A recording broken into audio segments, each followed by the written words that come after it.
شهرستان از ناحیه‌های اگراری و منطقه‌های خوش‌آب و هوای ولایت محسوب یافته دارای بیش از 50,000 نفر اهالی و شغل اساسی ساکنانش کشاورزی، باغداری، چارواداری و امثال آن به حساب می‌رود. از اینجاست که محصولات کشاورزی و حاصل باغات برای فروش در بازار و ذخیره برای زمستان از زمین کشاورزی، خواجگی‌های یاری رسان و قطعه زمین نزد حولگی عملی کرده می‌شود. ضمن از نظرگذاری انتخابی ذخیره برای زمستان در حولی‌های ساکنان جماعت شهرستان ناحیه شهرستان عیان گردید که همه ساله با نظرداشت فراوانی محصولات کشاورزی آن به قدری کافی ذخیره کرده می شود. باغ ما های، زمین ما های، من همین ذخیره زمستانه خزینه کرده گرفتیم. من این بانک همو پشتگی، من کارتشکا، سیب، سبزی همش خودمون برآمده مهنت کردیم نوی کارستیم. زمستان با بیمالول بروی من اردومایم بیمالول های. توصیه میکنیم که همه خیلی حرکت کند. همه خیلی ذخیره کند kömür های ماشه ذخیره کرده هزمویم شیر قطیق به ملول خودمون برآمده و استفاده کرده میگردیم.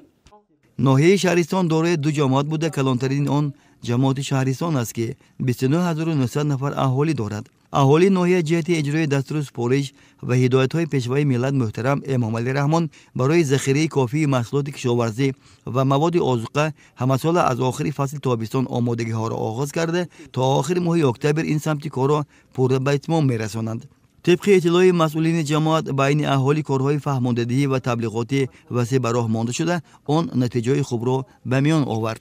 ما دیها که محله به محله اوید زمستان گذرانی اهالی کارهای فهماندهی و ذخیره زمستان گذرانی با اویله های من جماعت دیوت شهرستان کاربری کرده ایستاده ایم. طوری که دیدی ذخیره شده ایستاده است. آن چیزی که برای زمستان لازم است مردم برای خودشان از زمین‌های خواجگی دهقانی و از زمین‌های نزد حولگیشان گرفته همین چیزها رو برای زمستان ذخیره کرده ایستاده‌اند. البته ذخیره کافی محصولات کشاورزی و مواد آذوقه برای زمستان امکان میدهد که فصل سرما به یگان مشکلی گذرانده شده تا موسم نوی پخته رسیدن محصولات کشاورزی از ذخیره جای داشته استفاده برده شود.